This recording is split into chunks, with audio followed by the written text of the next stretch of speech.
Halo, assalamualaikum warahmatullahi wabarakatuh. Welcome to back my channel.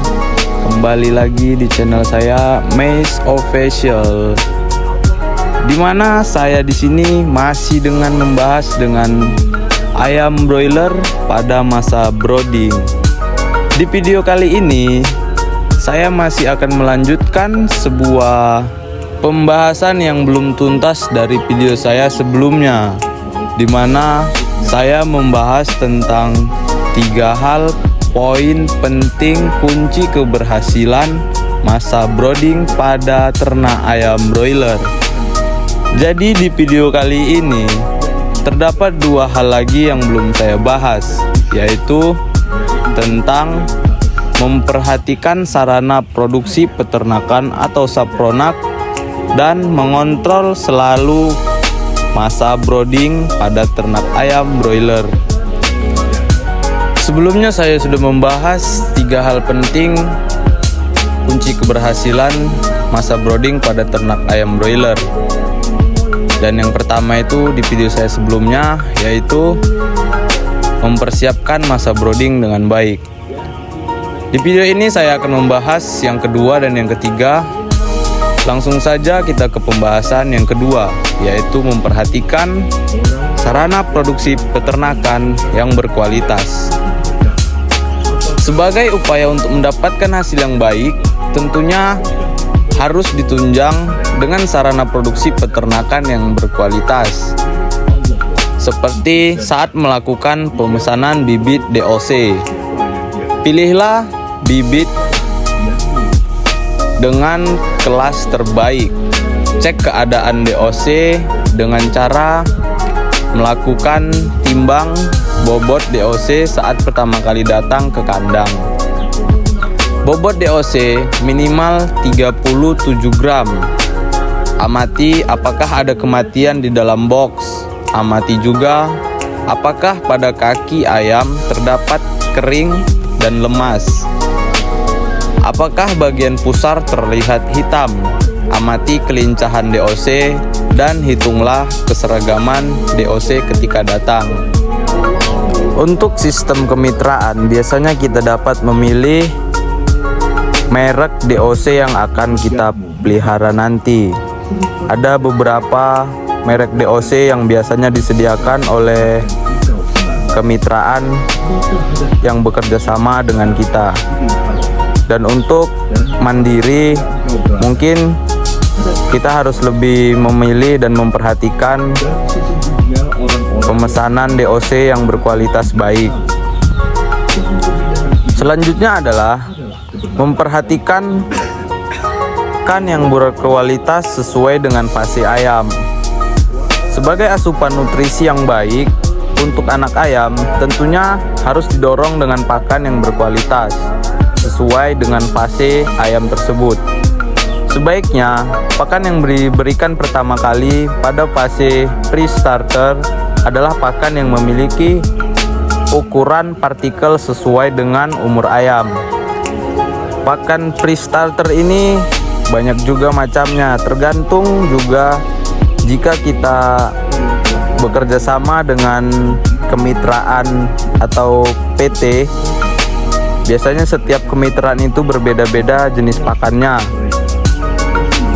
Yang jelas, pakan pre-starter ini memiliki partikel yang kecil sesuai dengan umur pada ayam. Biasanya pakan pre-starter ini diberikan dari umur 1 hari sampai dengan 7 sampai 8 hari. Kemudian dilanjutkan dengan pakan starter, yakni partikel pakan yang starter ini memiliki ukuran lebih besar karena menyesuaikan umur pada ayam. Perpaduan pakan pre-starter ini dan starter membantu mengoptimalkan performa pada masa brooding. Dan selanjutnya, selain pakan, kita juga memperhatikan yaitu seperti obat-obatan, vitamin, dan vaksin yang juga perlu diberikan untuk menjaga agar ayam tetap sehat dan berkualitas. Dan untuk jenis obat, vitamin, dan vaksin ini juga memiliki produk yang berbeda-beda, dan biasanya setiap kemitraan juga menyediakan vitamin, obat, dan vaksin ini selama masa pemeliharaan ayam broiler berlangsung. Dan itulah tadi poin nomor 2 dari 3 hal penting kunci keberhasilan pada masa brooding. Selanjutnya kita akan membahas poin yang ketiga, yaitu mengontrol selalu keadaan masa brooding. Mengontrol secara berkala keadaan masa brooding sangat penting dilakukan sebagai upaya untuk memaksimalkan performa ayam pada masa brooding. Kontrol yang harus dilakukan yaitu antara lain yakni mengontrol kebutuhan pakan pada ayam, air minum, kebutuhan penghangat, pencahayaan, kebersihan, kepadatan, kenyamanan, dan mengontrol pertumbuhan pada ayam. Mengontrol kebutuhan pakan yaitu pemberian pakan lebih baik dilakukan segera setelah DOC masuk ke kandang. Meskipun DOC memiliki sisa kuning telur sebagai sumber energi, tujuan pemberian pakan sesegera mungkin. Selain sebagai sumber energi, pakan memiliki nutrisi yang lengkap. Selain juga untuk mempercepat penyerapan kuning telur, juga sebagai sumber antibodi yang berasal dari induk. Hal tersebut untuk memicu perkembangan saluran pencernaan sehingga ketambahan bobot badan awal yang diharapkan bisa optimal. Pengontrolan kebutuhan pakan dilakukan secara berkala agar kita mengetahui terus feed intake pada ayam broiler. Selanjutnya yaitu mengontrol kebutuhan air minum. Ini juga sangat penting. Air minum ayam harus tersedia dan diberikan pertama kali saat DOC masuk kandang. Disarankan air minum pertama diberikan air yang bersih dan bebas dari mikroba jahat. Caranya adalah mencampur dengan larutan elektrolit untuk menangani dengan cepat ayam yang dehidrasi dan stres di perjalanan. Konsumsi air minum 2 kali lipat dari konsumsi pakan. Konsumsi air minum harus cukup dan selalu tersedia. Apabila kualitas air minum jelek dan ketersediaannya kurang, maka konsumsi air minum ayam akan menurun, yang nantinya akan mempengaruhi terhadap penurunan konsumsi pakan, yang mengakibatkan feed intake pada ayam menurun dan pencapaian bobot harian pun tidak optimal. Selanjutnya adalah mengontrol kebutuhan penghangat untuk anak ayam. Pentingnya mengontrol kebutuhan penghangat untuk anak ayam yang berumur di bawah 14 hari ini karena masih memiliki sistem termoregulator atau pengaturan suhu tubuh yang belum berkembang optimal, sehingga anak ayam rentan terpengaruh terhadap suhu lingkungan, terutama suhu dingin.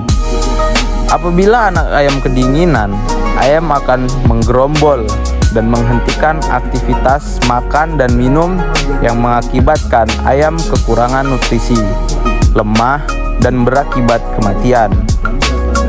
Kebutuhan hangat ayam selama masa brooding harus benar-benar diperhatikan dan dipenuhi kebutuhannya dengan suhu yang sesuai dengan kebutuhan dan kenyamanan ayam.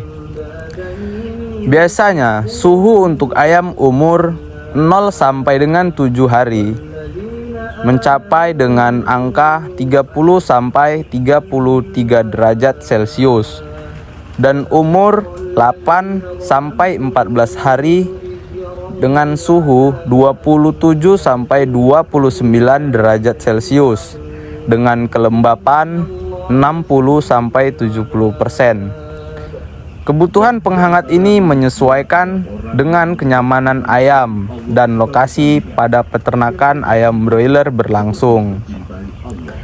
Selanjutnya yaitu mengontrol pencahayaan.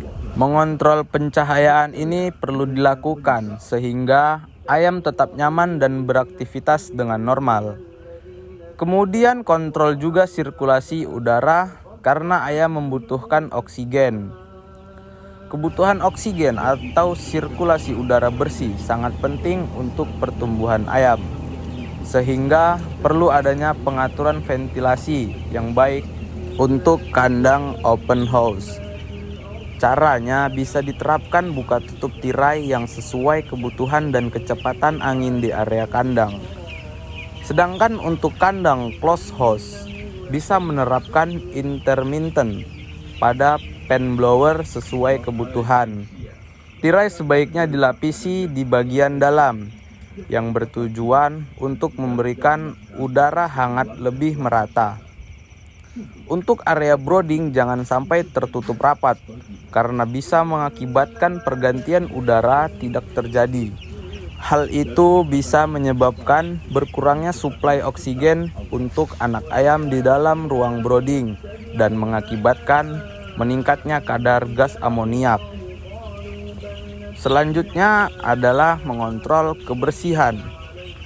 Mengontrol kebersihan juga sangat penting karena merupakan bagian dari biosecurity yang harus diperhatikan. Kebersihan tempat pakan dan minum jangan sampai terkontaminasi orang atau benda selain pakan dan air minum. Jagalah selalu kebersihan area kandang dan kebersihan petugas kandang.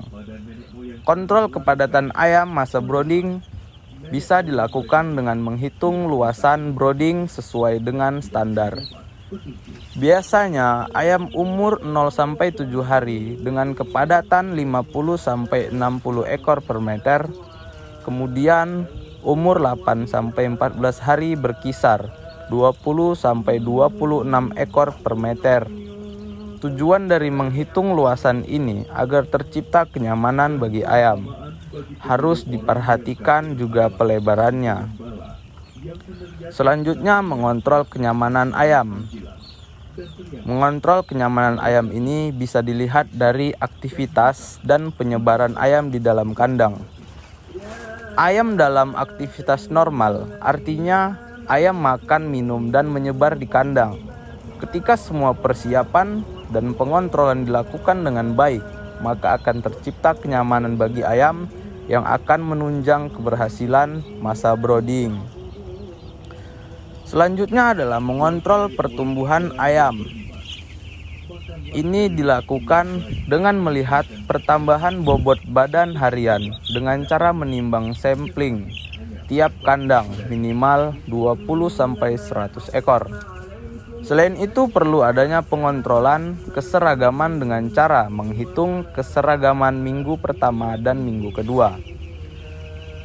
Apabila mulai terlihat ayam yang pertumbuhannya kurang baik, segera seleksi dan pisahkan di dalam sekatan yang berbeda. Apabila ada ayam yang sakit, segera pisahkan. Apabila ada ayam yang harus diapkir, maka lakukan apkir pada umur 0-7 hari. Persiapan yang baik, sapronak yang berkualitas, dan cara mengontrol yang baik merupakan 3 pilar kunci keberhasilan masa brooding. Jika semua dilakukan dengan maksimal, maka ayam bisa tumbuh dengan baik pada minggu-minggu selanjutnya. Oleh karenanya, dengan usaha dan berdoa, pasti bisa mencapai performa produksi yang optimal. Untuk semua sobat peternak dimanapun berada, intinya kita selalu berusaha dan berdoa dan selalu mencari suatu penambahan ilmu atau pengalaman agar usaha kita atau peternakan kita sesuai berjalan dengan apa yang kita inginkan. Demikianlah penjelasan kunci dari keberhasilan masa brooding dari 3 hal poin yang telah saya sebutkan dan yang telah saya jelaskan di video ini dan di video saya sebelumnya. Demikianlah penjelasan saya untuk masa brooding pada ternak ayam broiler. Semoga teman-teman para peternak dimanapun kalian berada dapat mendukung dan selalu mengikuti video saya, dan jangan lupa saran kritik di kolom komentar agar kita sama-sama mendapatkan pengalaman. Dan ikuti terus video saya dengan cara ketik tombol subscribe dan jangan pula lupa tombol loncengnya. Demikianlah penjelasan dari saya. Terima kasih. Wassalamualaikum warahmatullahi wabarakatuh.